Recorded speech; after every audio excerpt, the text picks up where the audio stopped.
Hi everyone. ఈ మొక్కని ఈరోజు మీకు చూపిద్దామని తీసుకొచ్చాను. ఇది పర్పుల్ కలర్ ఆర్నమెంటల్ ప్లాంట్ అనమాట. సో ఇది చూడండి, అసలు ఎంత పొడుగు ఎదిగిపోయిందంటే ఇక్కడి నుంచి ఇలా ఇలా ఇలా పాక్కుంటూ నేల మీదకి వచ్చేసింది. ఇలాగా అసలు ఎంత బాగుందంటే, అసలు పైకి పెడితే చెట్ల కొమ్మలు చాలా డెలికేట్గా ఉంటాయి, దీనివి ఇరిగిపోతాయని ఇంక ఇలాగే ఉంచేసాను. ఇది మనీ ప్లాంట్, రింగ్ చుట్టూరు చుట్టాను అనమాట. ఎంత బాగుంది కదా. ఇంక ఇదైతే బృహస్పతి లీఫ్ అంటారు, కానీ ఇది బృహస్పతి లీఫ్ కాదు. ఇది కూడా ఆర్నమెంటల్ ప్లాంట్. ఇది ఏదో టచ్ చేస్తే మనం ఇలా నలిపితే మొక్క ఎంత మంచి వాసన వస్తుంది అంటే చాలా బాగుంటుంది స్మెల్. ఇది కూడా ఆర్నమెంటల్ ప్లాంటే, అదొక రకమైన గ్రీన్ కలర్లో ఉంటుంది.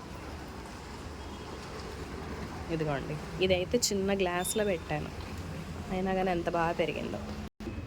ఇదైతే చెరుకు ఉంటుంది కదా, సేమ్ అలాగే ఉంటుంది, కానీ ఇది కూడా ఆర్నమెంటల్ ప్లాంట్. లైట్ గ్రీనిష్ కలర్లో ఉంటుంది. మా బాల్కనీలో లైట్ రాక మీకు కనిపించట్లేదు. ఇంకా ఈ స్నేక్ ప్లాంట్ అయితే మీరు నమ్మరు, కానీ ఇంత ఇంత ఇంత మొక్క తీసుకొచ్చి పెడితే అసలు కుండీ అంతా నిండిపోయిందనమాట. చూసారు కదా ఎలా ఉందో, మొత్తం అసలు ఎక్కడ స్పేస్ అనేది లేకుండా నిండిపోయింది.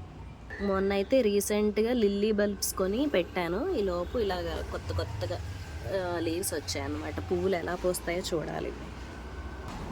ఇదైతే మా ఇంట్లో మందారం చెట్టు. అసలు లీవ్స్ చూడండి, నిగనిగలాడుతూ వచ్చాయి. అసలు లాస్ట్ టైం ఏంటంటే మిల్లీ బగ్స్ వచ్చాయన్నమాట దీనికి. మొత్తం దూసేసిన తర్వాత మళ్ళీ కొత్తగా స్టార్ట్ అయ్యాయి. ఇక్కడైతే చూడండి మొక్క కూడా వచ్చింది.